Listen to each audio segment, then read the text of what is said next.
Before we get started, I just want to let you guys know that Teach Hanley is doing 40% off your first order plus 20% off of life.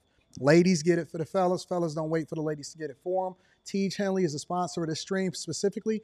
And then in addition to that, make sure y'all tap into the Patreon. Link is in the description as well as pinned to the top of the chat because we definitely are doing a meetup and we got Stock Club coming up this Thursday. But without further ado, I definitely want to get into this video. This video specifically is of Lil Durk's son, the rapper Lil Durk's son.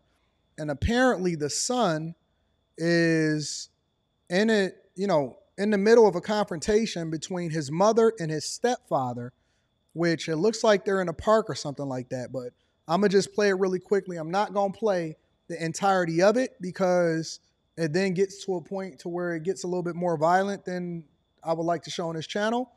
But if you go through...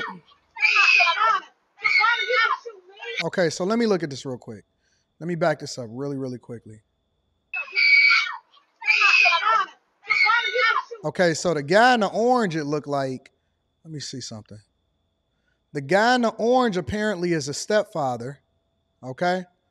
And so he going back and forth with the stepmother that's in the purple over there. I don't know who the lady in the white is.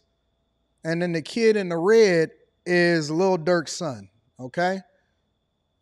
Let me back this up a little bit.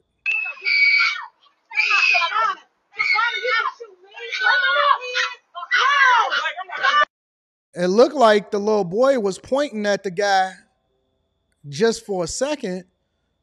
I could see him point at him. Let me back this up a little bit. You see how he pointed at him? Right there? And that's the part that I can't show you guys because let me rewind it one more time. There's a little girl over here too. Right there. You see how he pointed it at him? Now, that's not the actual part that he shot him, okay? The actual part that he shot him was a little bit further over here. You can see the guy in the orange is still tussling with the mother, apparently. The auntie is sitting over there to the side. The boy is slightly behind the tree. And then he pointed at the dude in the orange. And then eventually the dude in the orange fall out. And he fall behind whatever this SUV is. I'm not sure if that's a Hyundai, if that's a Chevy. I don't know what that is. But you got it's a little girl and there's some kids across the street. And if you rewind it all the way back to the beginning, it's a little girl that's walking down there by the little pole. You see it down there in the left-hand corner, a little bit to the left. And then they arguing and going back and forth. My question then becomes, how did the kid get the gun in the first place? How did the kid get the gun in the first place? Kid got pushed away. And then this is where I guess they tussled into the street. The auntie looked like she told him not to do it if you look at it. She in the way of him. And then eventually it go bad. This is all bad. This is absolutely the worst thing. And this is the thing that I say, that the culture is trash and the things that we celebrate the most. Number one, I would never, again, never under any circumstance advocate for any man to become a stepbaby daddy. Under no circumstance. Now, in this, you can't even really tell who the problem is or who the aggressor is because it almost looks like he's trying to get something from her or she's not responding or something like that. She pushed him away. They fighting. He trying to get something out of her hand. He trying to get something out of her hand. And that's where the conversation is or the confrontation is. I see the little doggy getting it. This is just a hot mess. This is a hot mess. I got kids all down the street. It looked like they on a residential street of some sort. So the camera is outside of the crib. It's a gated fence and all of that. This is just a hot mess altogether. Auntie or whoever it is, the friend, is trying to prevent the little boy from doing stuff. And it's just all bad 100%. Again, I'm not really sure who's in the wrong. You can avoid this. And this is the lesson that we take from this, ladies and gentlemen, is that you can avoid putting yourself in this situation by never getting involved with somebody that got somebody else's kids, especially a rapper's kid. And the only reason that we even talking about this is because it's a rapper's kid. You can completely avoid putting yourself in this situation by never talking to, First of all, the first red flag is dealing with a woman that you don't want to deal with.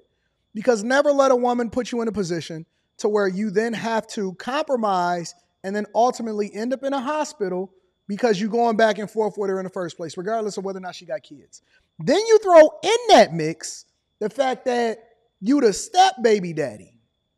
Now you really a crash dummy because you in a hospital, and you a step baby daddy because now her, I don't know if it was a 10-year-old, 9-year-old son. I'll have to do a little bit of research, and I'm going to put that in the title and the description or in the title of the video. Now you got her son who probably is saying, you ain't my daddy, and can't wait to get at you in the first place. It does not matter whose fault it is. It don't matter who the aggressor or none of that, because we can't really tell in this video. And he can't wait to do something. We don't know where he got the gun from. Look at this nonsense. It's crazy, man. It's crazy. It kind of looked like he the aggressor. But never put yourself in a situation where you got to go to jail over somebody else's kid. That's number one. Never put yourself in a position to have to deal with somebody else's kid who ain't going to never look at you as their father. That's number two. And then number three is so many red flags that we can walk away from. A lot of the times I can actually understand why people will say, well, it's the man's fault too or whatever. And the thing that I can use to combat that is to say, well, you can't put that on all men because most men are not in this situation in the first place. But the other side of the conversation is when one man, and this is why I say simping is bad. Simping is a disease that needs to be eradicated. When one man fumbles the bag and finds himself in a compromised situation, then you can't, under any circumstance, you can't take that back. Because now he put himself in a stupid situation in the first place. The only way that you could truly prevent this, and the only way you can 100% avoid it, is to never be a part of it in the first place. That kid is never going to call you father. He's never going to respect you. He can't wait to pull out the ooh-op shebang. We don't even know where he got the pistol from in the first place. It's not like you can ever do anything or discipline him, because then you got to deal with his father on top of that. And I don't even see the benefit. What is the benefit? I will never, ever see the benefit of a man that then puts himself in harm's way for another man's child and then justifies it by saying that he loves her. It ain't enough love in the world. It ain't enough love, in my personal opinion, personally. It's not enough love in the world to where I'm ever going to be in a position where I'm fighting and going back and forth with a woman. That's number one. A woman that I know, or a woman that I lay with, or a woman that I married. Because apparently if he a stepfather, then he married her. And then to also be trying to raise her kids. The little girl is the one that's screaming. That's crazy, bro. Nope. Not going to happen. Never. And again, we get example after example on a regular basis as to why you need to protect your seed, protect yourself, protect your well-being, protect your mindset, and never, ever fumble the bag by putting yourself in a position to have to justify being a step baby daddy for a woman that don't even care anything about you, and she's always going to put her child before you. And even the word says that, the hierarchy, and you got to cleave to your wife. The husband and the wife always comes first, but then when you do things out of purpose, then you starting to remix it. And now you got to have a conversation about who comes first. Who get fed first? Who's the priority? Whether or not this kid is going to grow up with resentment because he sees you as a symbol of what he don't have and the father that he actually yearns for. I'm curious as to what y'all think. Make sure y'all tap into the Patreon. Link is in the description, as well as pinned to the top of the chat. Also, Teach Henley, 40% off your first order plus 20% off for life. I love you guys. I appreciate you. It's a bad situation. I'm going to holler at y'all later, man. Peace.